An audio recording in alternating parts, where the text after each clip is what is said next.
Assalamualaikum warahmatullahi wabarakatuh. Perkenalkan, nama saya Kurniawan Alfadila dengan NIM C1C0200100 dari Prodi Akuntansi. Dalam kesempatan kali ini saya akan membahas materi mata kuliah perpajakan 2 yang diampu oleh Bapak Wirme Eka Putra, SE MSI. Baiklah, materi yang pertama yaitu tentang subjek dan objek pajak PPh pasal 21. Subjek pajak penghasilan adalah orang atau pihak yang bertanggung jawab atas pajak penghasilan yang diterima atau diperoleh dalam tahun pajak maupun bagian tahun pajak. Sedangkan objek pajak penghasilan adalah penghasilan, yaitu setiap tambahan kemampuan ekonomis yang diterima atau diperoleh wajib pajak, baik yang berasal dari Indonesia maupun dari luar Indonesia.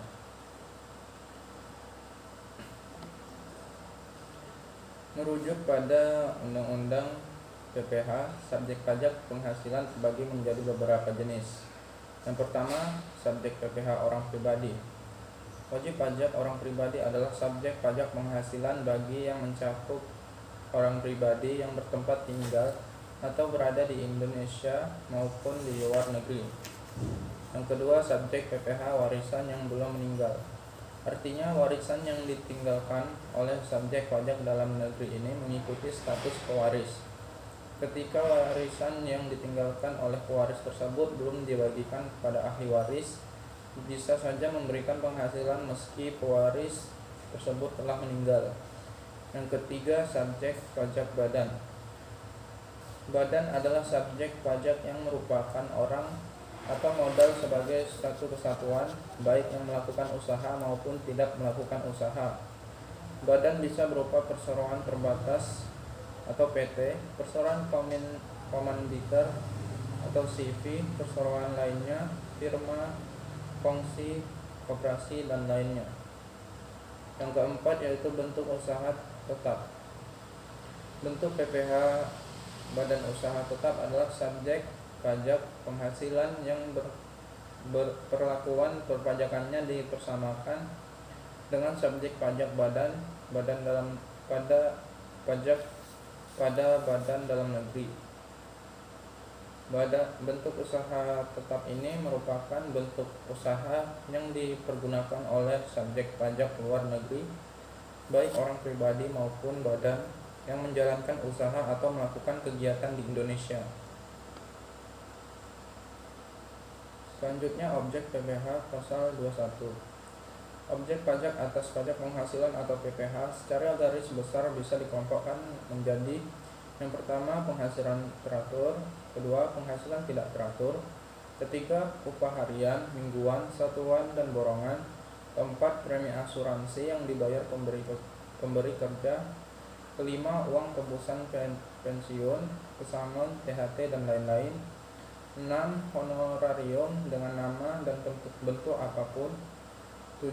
Imbalan dengan nama dan bentuk apapun; dan yang terakhir, penghasilan natura yang diberikan oleh bukan wajib pajak. Materi selanjutnya yaitu PTKP PPh pasal 21. Berdasarkan pasal 7 Undang-Undang Pajak Penghasilan Nomor 36 Tahun 2008, pengertian penghasilan tidak kena pajak atau PTKP adalah jumlah pendapatan wajib pajak orang pribadi yang dibebaskan dari PPh pasal 21. Besar PTKP PPh pasal 21 berdasarkan PMK 101/2016 yakni: yang pertama, PTKP terbaru wajib pajak orang pribadi adalah 54 juta. Kemudian PTKP terbaru bagi wajib pajak yang kawin mendapat tambahan sebesar 4,5 juta. Ketiga, tambahan PTKP terbaru untuk seorang istri yang penghasilannya secara pajak digabung dengan penghasilan suami adalah 54 juta. Keempat, tambahan PTKP terbaru untuk tanggungan dengan besaran untuk setiap anggota keluarga saudara dan sekeluarga semenda yang berada dalam garis keturunan lurus serta anak angkat adalah sebesar 4.500.000. Berikut ini rincian PTKP terbaru. Untuk rincian ini bisa dibaca sendiri nanti. Selanjutnya, materi selanjutnya yaitu pemotongan tarif PPh pasal 21. Pemotongan PPh pasal 21 adalah pungutan atas penghasilan yang diterima dari satu pekerjaan, jasa, dan kegiatan. Pengertian pemotongan PPh pasal 21. Jadi ketika seorang memperoleh gaji, honorarium, tunjangan, dan pembayaran lainnya sehubungan dengan pekerjaan, jasa, dan kegiatan yang bersangkutan berpotensi menjadi subjek pajak PPh pasal 21. Jenis penghasilan yang terkena pemotongan PPh. Yang pertama, penghasilan yang diterima atau diperoleh pegawai tetap, baik penghasilan teratur maupun tidak teratur. Yang kedua, penghasilan yang diperoleh pensiunan secara teratur seperti uang pensiun. Ketiga, penghasilan berupa uang pesangon, uang manfaat pensiun, tunjangan hari tua yang dibayarkan sekaligus dalam jangka waktu lewat dari 2 tahun sejak pegawai berhenti bekerja. Kemudian, penghasilan pekerja lepas atau freelance seperti upah harian, upah mingguan, upah satuan, upah golongan, atau upah bulanan. Kemudian, imbalan yang diberikan pada bukan pegawai seperti honorarium, komisi, fee, atau imbalan sejenisnya yang diberikan karena jasa yang dilakukan. Selanjutnya, imbalan peserta kegiatan seperti uang saku, uang representasi, honorarium, hadiah, atau imbalan dalam bentuk apapun. Kemudian, imbalan atau honorarium yang sifatnya tidak teratur diperoleh anggota dewan komisaris atau dewan pengawas yang bukan atau tidak merangkap pegawai tetap di perusahaan yang sama. Selanjutnya, penghasilan seperti jasa produksi, tantieme, gratifikasi, bonus, atau jenis imbalan lain yang sifatnya tidak teratur yang diperoleh mantan pegawai. Yang terakhir, penghasilan yang merupakan penarikan dana pensiun yang pendirinya telah disahkan Menteri Keuangan oleh peserta program pensiun yang masih berstatus pegawai. Dasar perhitungan penghasilan kena pajak. Penghasilan kena pajak adalah jumlah upah karyawan pekerja yang akan dikenakan PPh pasal 21 setelah dikalkulasikan dengan tunjangan, biaya jabatan, BPJS, ketenaga kerjaan, BPJS kesehatan, dan lainnya. Seperti yang disebutkan bahwa untuk dapat mengetahui berapa jumlah penghasilan yang akan dikenakan pajak, terlebih dahulu harus mengetahui besaran PTKP wajib pajak yang bersangkutan. Berikut ini cara mengetahui jumlah penghasilan kena pajak.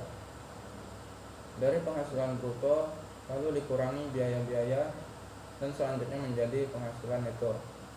Kemudian dari penghasilan neto tersebut dikurangi PTKP hingga akhirnya diperoleh penghasilan kena pajak. Setelah menemukan jumlah penghasilan kena pajak, maka nilai tersebut akan dihitung pajaknya menggunakan tarif progresif PPh pasal 17 ayat 1. Tarif progresif PPh OP ini adalah 5% untuk penghasilan kena pajak hingga 50 juta per tahun, 15% untuk kemudian 15% untuk penghasilan kena pajak, yakni antara sebesar 50 juta sampai 250 juta per tahun. Kemudian 25% untuk penghasilan kena pajak antara 250 juta sampai 500 juta per tahun. Dan yang terakhir 30% untuk penghasilan kena pajak di atas 500 juta per tahun. Bagi yang tidak memiliki nomor pokok wajib pajak atau NPWP, dari tarif di atas ditambah lagi menjadi 20% lebih tinggi. Materi terakhir yaitu kewajiban pemotong PPh pasal 21. Perlu diingat Pihak yang berhak dan wajib melakukan pemotongan bukan karyawan, melainkan bendahara pemerintah atau perusahaan. Di dalam sebuah perusahaan, pemotongan pajak tersebut dilakukan oleh bagian keuangan yang berwenang atas pembayaran gaji, upah, honorarium, tunjangan, dan pembayaran lainnya. Berikut kewajiban pemotong PPh pasal 21. Yang pertama, wajib mendaftarkan diri ke KPP.